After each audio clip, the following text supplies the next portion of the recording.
We got a great panel for you guys today. Talk about a press conference we just had earlier today, talking about chronic homelessness and all of the partners that we have. Uh, trying to end chronic homelessness in the city of Newark. So we got a great group of people here to talk about it. Where's Zane? Peace, brother. First, we have Louis Ularios, Director of Office of Homeless Services, that are with us today.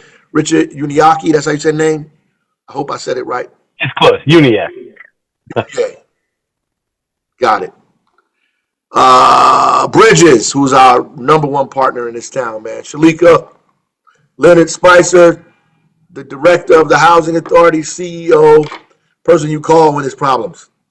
Leonard Spicer at Newark Housing Authority, and Evan Weiss, obviously the Chief Executive of the Newark Alliance, with us here today. Going to talk to you guys a little bit about, the path home and the new, all of the new services that we're bringing to the downtown community. Louis, you want to start off, talk about the press conference? What did you guys announce today? Yeah, thank you, Mayor, for having us on here. I was just telling our team earlier that it was a cold day, but it was really warm in that room because it was a lot of fire, right? A lot of energy and people really ready to take on this initiative. So today we had a really great press conference with our partners, many partners, to announce, Mayor, your major expansion of our street outreach efforts that really consist of 5 initiatives and services. And I'll quickly just go over them. The first one is a new clinical downtown metro team that's funded in partnership with the Newark Alliance. That's going to include a advanced practice nurse, clinical social worker, and other outreach workers. They're going to be focused in the Newark Art and Education District. We have the new 24/7 outreach program that is funded, and thanks to a grant from DCA, and it'll be managed by one of our partners here, Bridges Outreach. We're also expanding our street medicine initiative in partnership with Rutgers Health that will deploy 2 teams of psychiatric nurse practitioners, social workers, drug counselors, and other workers really to provide cost-free direct access to mental health and drug treatment. And I mentioned earlier that in the 4 months that this team has been out, they've seen over 300 residents and provided various medical and clinical services. We also announced that we expanded our street outreach team here in our office. We're up to 10 members, and have many different disciplines, expertise, and they all come together really to provide multidisciplinary services. And finally, was really our texting hotline that we kind of soft launched just a few months ago, but that is in partnership with 2-in-1, Newark Alliance, PSCNT, and essentially, it's we asked the public to help us to identify folks that are experiencing homelessness by texting PATHHOME to 855-11. And so far, we've had over 300 residents that have used that service. So it was a great day, Mayor. These services and these expansions was really part of your vision. So just seeing that all come together today was very encouraging, and we're really just ready to get to work. That's good stuff.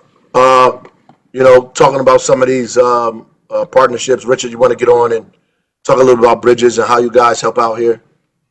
Yeah, I'm happy to, and thanks for the opportunity. We're very excited to expand to 24/7. We've been out there from 3 to 11 since April 1st of 2020. Those engagements looked a little different, right? We were asking people if they had a fever, cough, shortness of breath at the outset. But really what I love about this and having 2 teams out from 4 to midnight every night with our partners at CSP, a team out from midnight to 8 a.m. We're able to, 7 days a week, we're able to really increase the number of touches in a week, right? We talk a lot about how many engagements on the street it can take to lead to a meaningful kind of case management type engagement. A lot of what you hear is bringing more of that case management and specialized services directly to folks, which is just tremendous and absolutely a leadership move in this state. But even if you just think about, we could have these teams engage people minimum 3 times a day. Boom, we'll hit you every shift. We're going to come and check on you every shift. We're going to reach that 100 touches or whatever it takes faster, right? For me, it's about reducing friction. right? It can be really hard to get somebody to come to an office and meet with the case manager. So we'll bring the case manager to them. It can be really hard to connect them with the kind of, holistic, consolidated healthcare so that we get the health outcomes that folks deserve, right? Bringing everything to them. So we're really just very, very thrilled to be a partner of such tremendous, and you heard Mike Callahan say it, right? This is a shining example for the state. So we're just really excited about that. Right. Absolutely. So, Evan, you want to join, talk about the Newark Alliance and the partners that we have helping us make this happen? Yeah, so the Newark Alliance is an organization that's been in Newark for 25 years, and it's an organization that consists of Newark's anchor institutions. So the universities, the hospitals, the major corporations, property owners, the arts centers. And what it's meant to do is to try to tackle the biggest problems that the city has and to try to advance the mayor's agenda for the things that are the most important to the city. And there's no bigger example I can think of than this one. And I was so excited to be at the press conference today with so many of our partners represented there. But I think two things really set it apart for me. The first is that this wasn't the first time those partners were in the room together. We've been working on this now for years consistently. It's not the kind of thing where we show up, we do the press conference, make an announcement, everyone goes home. This is the culmination of years of effort that the mayor, that Lewis, that Rich, that Leonard have been leading. And it's also not the end. It is a step in the journey. And so I think, what Leonard's been able to do, Director Spicer at the Housing Authority with units, what the city's been able to do, it's about housing. This is a step towards that.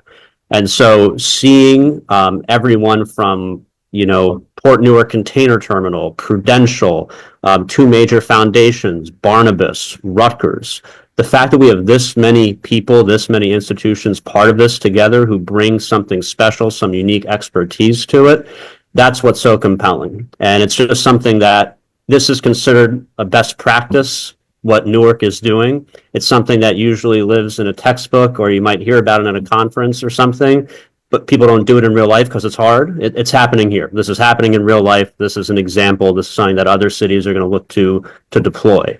And so the fact that we get to be part of this now and that we get to bring so many institutions and resources to join in to do something tough, but move towards the goal that we can achieve homelessness is a huge deal.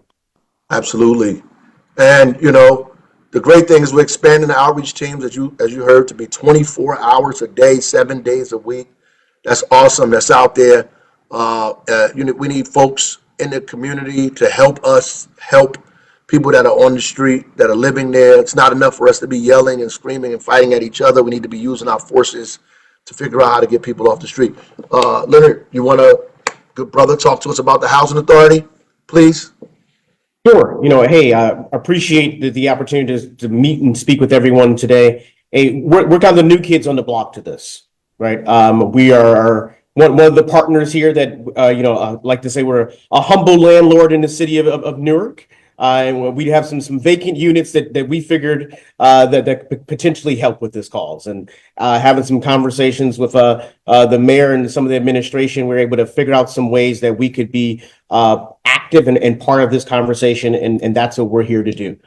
We are as I like to tell the staff here, we're the tip of the spear for affordable housing, specifically those for 0 to 30% AMI for the city. So we are always looking to see how we can be impactful, we can expand our footprint and service those who need housing the most, who are spending way too much of their income on housing so that everyone can live in a safe, sanitary, and decent environment. So always looking to participate. Yeah, so, we are, with you guys help renovating 200 units, right? And moving people in. You want to talk a little bit more about that? Yeah, so our participation in this is kind of what the mayor said. So we've been able to identify 200 units for all families, whether it be a studio or a 5-bedroom unit, to be able to help families transition from shelters to permanent housing, right? We all know that housing is the forefront of everything. So being able to allow there to be an opportunity for stable housing, for people to have that place to rest their head, to be able to really wrap their arms around their families and focus on some of those other things we believe will be pivotal to allowing families to move up and out of some of the situations there are, but also just provide that stability as they're going through whatever they're going through in life to help them move forward. And we just want to participate wherever we can in that process. And yeah, and Lewis, you want to talk about what else is being uh, offered to the folks that are staying in those apartments, please? Yeah, and I also just want to emphasize to the residents, this is like groundbreaking, like innovative stuff. Like the fact that Director Spicer and the Housing Authority and the mayor partnered to designate these 200 public housing units. I could not find a model to kind of design our program around, because this is brand new. So I just want the residents to know that this is really incredible work that's happening. And then the fact that, we're creating these direct pathways to stability for some of our most vulnerable in our community, it's just incredible, and it's really going to help us. But to your point, Mayor, we partner, of course, again, with Bridges Outreach.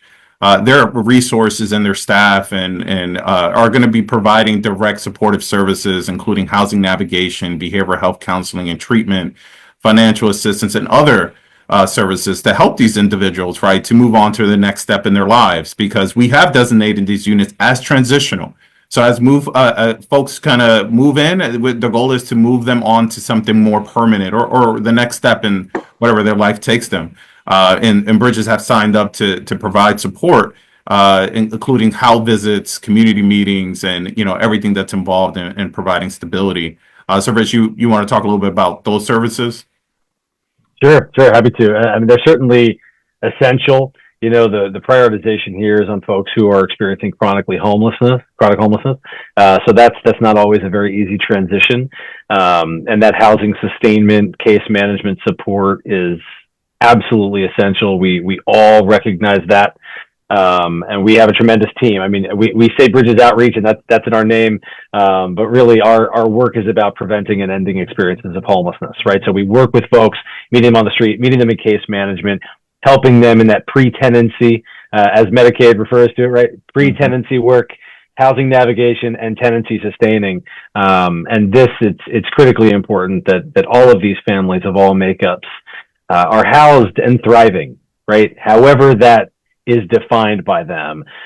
So we're very, very happy to partner in that way and to have our team. We've got we've got a really tremendous team.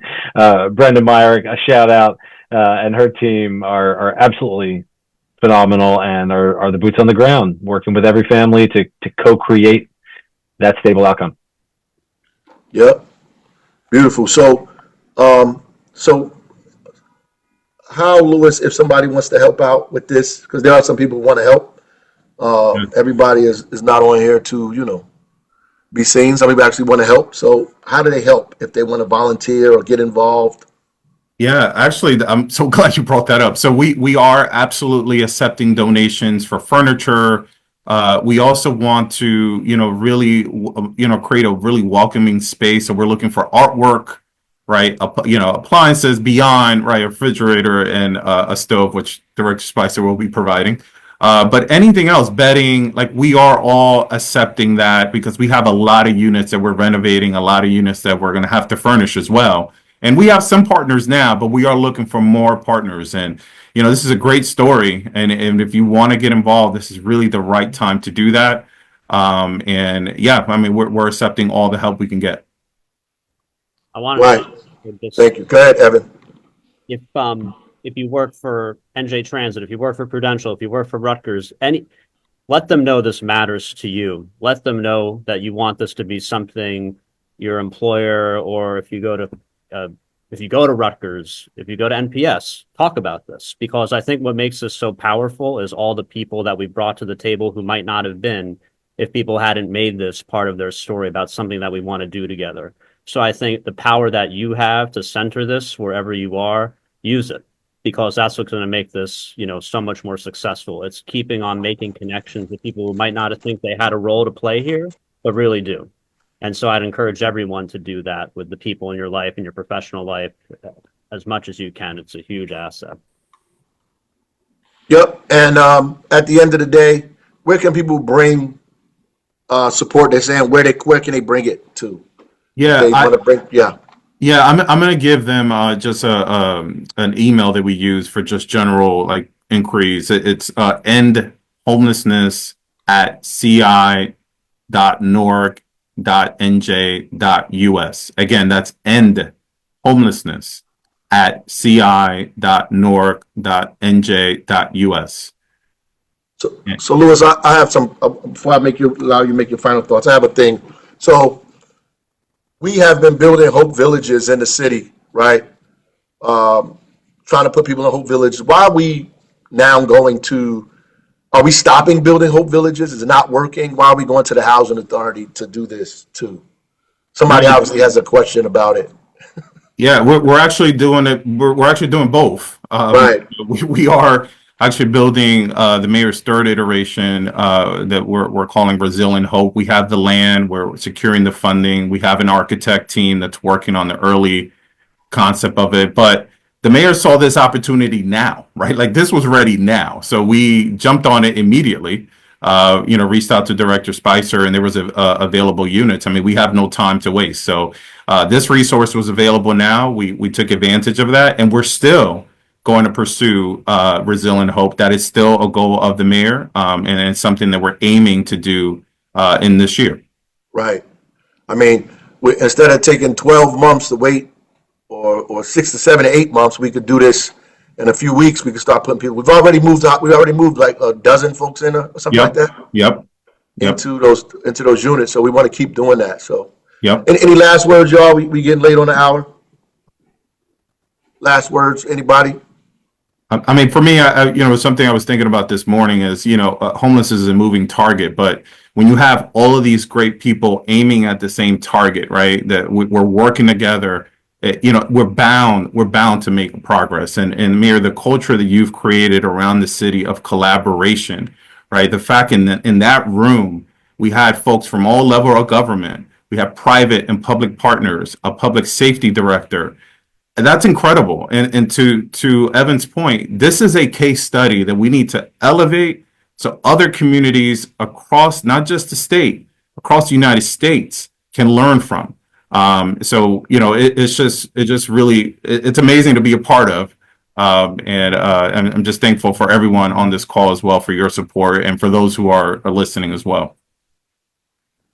Right. So I appreciate, anybody else have anything before we close? Nope. Okay. I appreciate you guys for getting back on. We're going to double back, further on in the year to look at how some of this stuff is going. Hopefully by then we have started working on the drop-in center by then as well. And we can talk about that and add this to a medley of things that we are trying to do, because it's going to be more than one thing that helps us get this thing accomplished. We're going to need a myriad of different things to get this done. And the innovation is not really about the actual project. It's about our ability to collaborate more than anything. The collaboration across institutions, across government, private sector, nonprofits are able to come together in a space, housing authority, to solve a very big and difficult problem. So I appreciate you guys for jumping on, and I'll see you next time. All right, Take care. you.